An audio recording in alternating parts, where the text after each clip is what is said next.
Chap tomon. Magic City barchamiz birgalikda. Ko'rib turibmiz, barchamizni qo'llarimizda telefonlar bor. Keling, o'ziga xos bo'lgan atmosferani barpo etamiz va qo'l telefonlarimizdagi chiroqlarda imkon qadar maksimal darajada ko'proq yoqib berishingizni iltimos qilgan bo'lardim. Chap tomon aktiv bo'lasiz.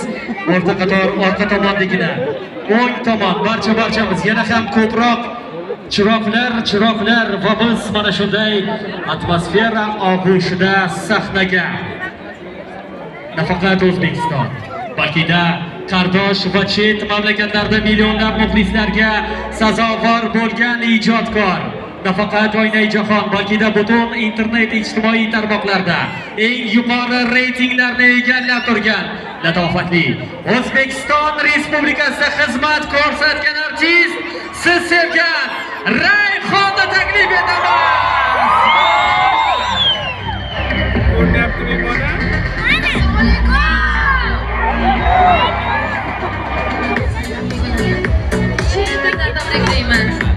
Ey hashtaglarim sizlar uchun azizlar. Kayfiyat yaxshimi? Tayyormisizlar? Birgalikdamizmi?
Hozir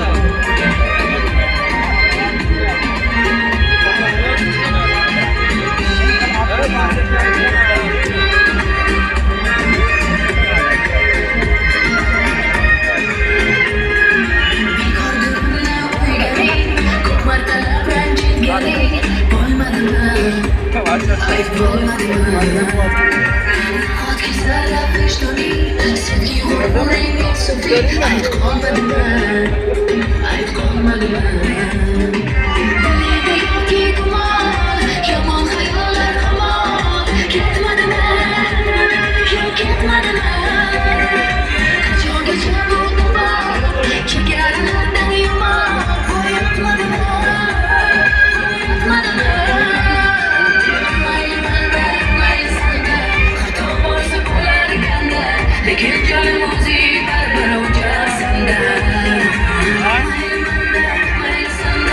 Xato bo'lsa bo'lar ekanda, lekin canım o'zi baribir qaysasanda.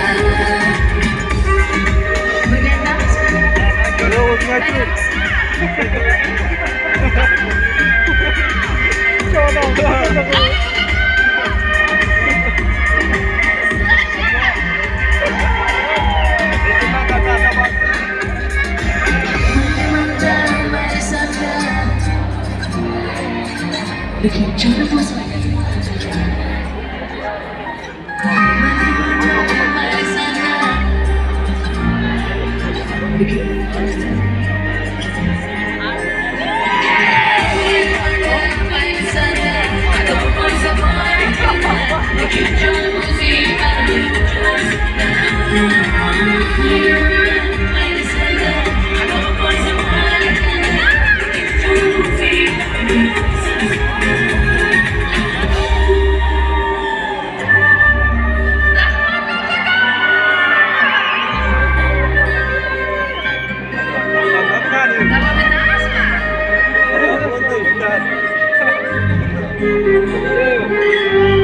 Kızıl koylarım sen için emas, uzun saçlarım sen için emas, gözyaşlarım özünü görmez, seni sevdiğim ne için